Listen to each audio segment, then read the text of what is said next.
اعوذ باللہ من الشیطان الرجیم بسم اللہ الرحمن الرحیم۔ آج کے حالات ناظرہ اس پر کیا ہے؟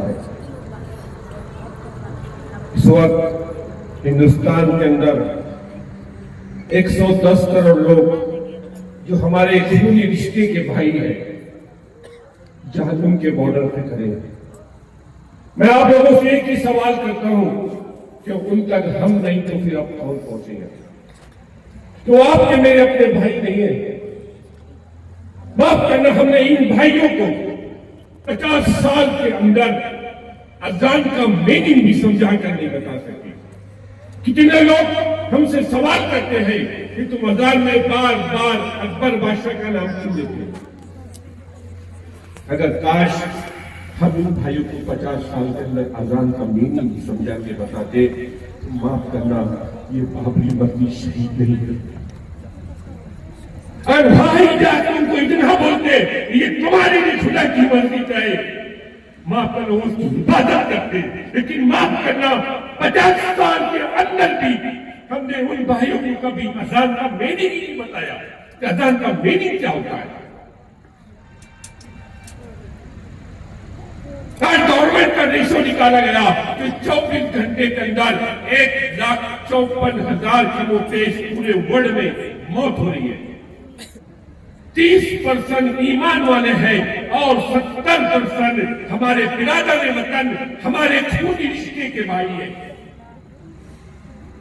اگر ایک بستی 2,000 لوگوں کی ہے تو معاف کرنا ہم روزانہ 72 بستیاں کو آگ لگا رہے ہیں۔ میں آپ لوگوں کو پوچھتا ہوں کہ اللہ کی مدد مظلوم کے ساتھ میں آتی کہ ظالم کے ساتھ میں آتی ہے؟ اللہ ہماری دعائیں کیوں نہیں سن رہا؟ کیونکہ ہم نے 80% مدد کو خالی چھوڑا ہے جو ہمارے خونی رشتے کے بھائی ہیں۔ اس کی مثال تو ایسی ملتی ہے کہ ہمارے والد نے ہم نے کہا کہ بیٹا تجھے 100 ایکڑ کا ایجوکیشن کرنا پڑے گا، لیکن ہم سے غلطی یہ ہوئی کہ ہم نے اونلی 20 ایکڑ کا ایجوکیشن کیے اور ہم نے 80 ایکڑ زمین کو بنجر ڈال دیا۔ وہ ایک وقت آیا کہ وہ گھنا جنگل بنے گا، اس میں آدم خور جانور پیدا ہوں گے اور الگ الگ پرکار کے کیٹانو پیدا ہوں گے اور 20 ایکڑ کے فصل کو برباد کریں گے۔ اگر 20 ایکڑ کے فصل کو بچانا ہے تو ہمیں 80 پر بھی ایریگیشن کرنا پڑے گا تو 20 ایکڑ کی فصل ہمارے گھر تک پہنچ سکتی ہے۔ یہی حالات اس ہمارے پران کے ہیں کہ 20% ایمان والے، 80% ہمارے خونی کے رشتے کے بھائی ہیں، لیکن معاف کرنا 20% کے اندر ہماری بڑی بڑی خانقاہیں چل رہی، بڑے بڑے اجتماعات ہو رہے، جمعے کے بیانات ہو رہے، مکتب کر رہے، مدارس چل رہے۔ ہم نے جتنا بھی فوکس کیا اور 20% پہ فوکس کیا، 80% مجمع خالی چھوڑا ہے۔ یہی وجہ ہے کہ ہم نے آدم خور جانور پیدا کر چکے ہیں۔ اگر 20 کو بچانا ہے ہمیں 80 پر بھی کام کرنا پڑے گا۔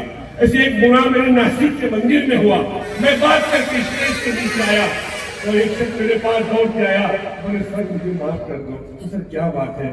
بولے کل تک میری پوزیشن یہ تھی کہ داڑھی اور ٹوپی والا دیکھتا تو میں مسلمانوں کے دکان میں انٹری بھی نہیں کرتا، لیکن آپ نے کہا کہ قرآن ہمارا بھی ہے اور اسلام شانتی اور امن کا سندیش دیتا ہے، تو میں آپ سے معافی چاہتا ہوں۔ سر معافی تو میں مانگتا ہوں، ہم نے آپ لوگوں کو حق مارا ہے، اتنا میں نے گلے پکڑ کے رویا میں آپ کو بتا نہیں سکتا۔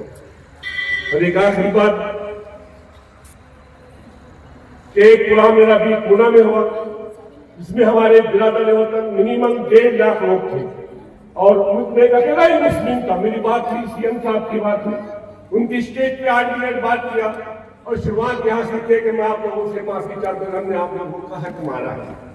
مجھے کہا کہ قرآن کرم کے اندر 6,666 شلوک ہیں، جس میں سے اور 553 صرف مسلمانوں کے احکامات کے لیے ہے، باقی 6,113 ہے سارے مانو کے سارے کلیان کے لیے۔ میں آپ کو نہیں بتا، آپ سے معافی چاہتا ہوں۔ پھر وہ 8 میں نے بات کے شارٹ میں کر رہا ہوں تو ان کے ستسنگ میں لیڈیز بہت آتی ہے، تو مجھے معلوم پڑا کہ 1 لاکھ لیڈیز نے بڑے بیان کا اسٹیٹس رکھی اور 1 ہفتے تک کے منزلوں میں چلایا گیا۔ ایک ایسی محبت بھری قوم ہے